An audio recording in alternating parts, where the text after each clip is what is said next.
This is your Classical Break, your daily dose of classical music.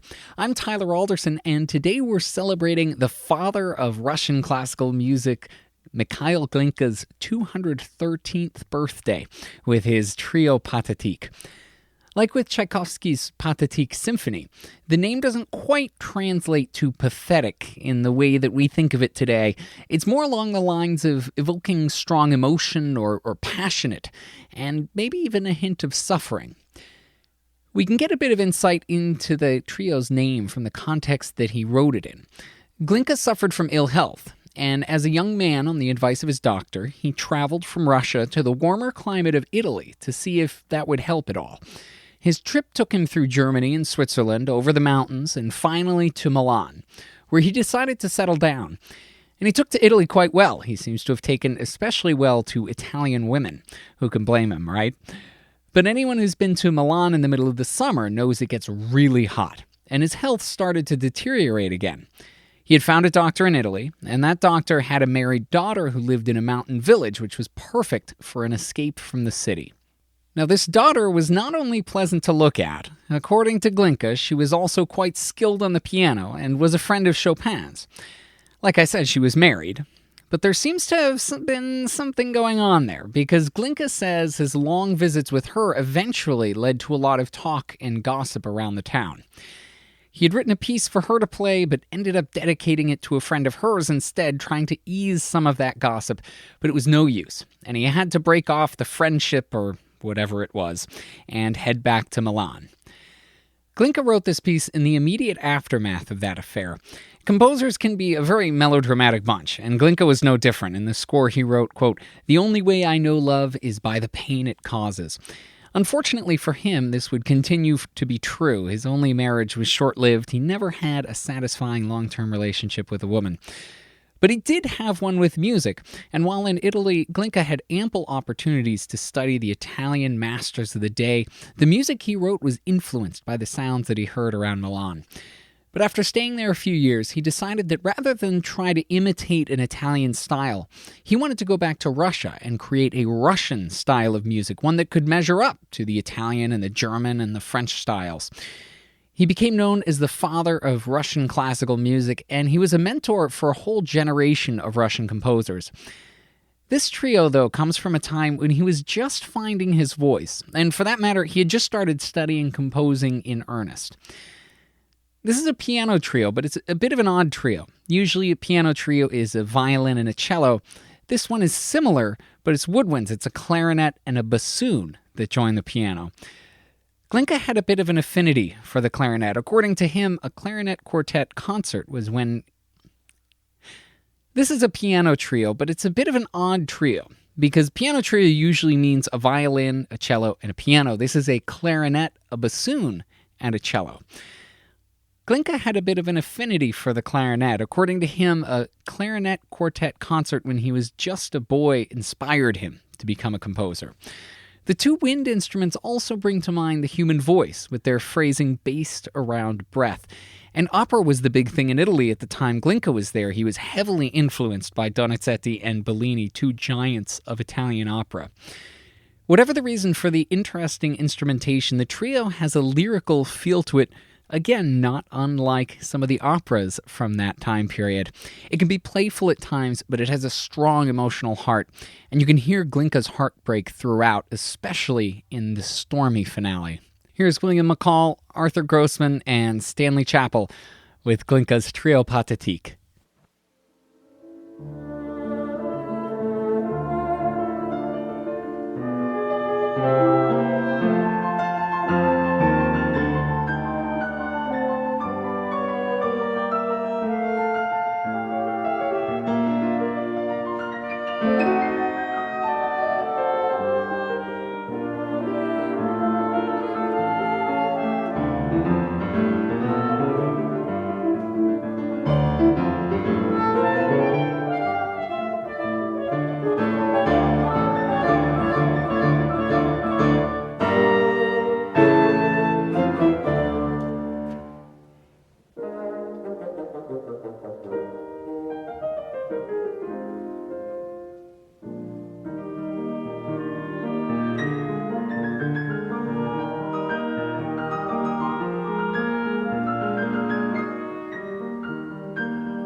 In some ways, you can listen to the trio and think about it as the course of a relationship, and you can certainly hear that finale and hear how Glinka's relationship, or whatever it was that he had, ended.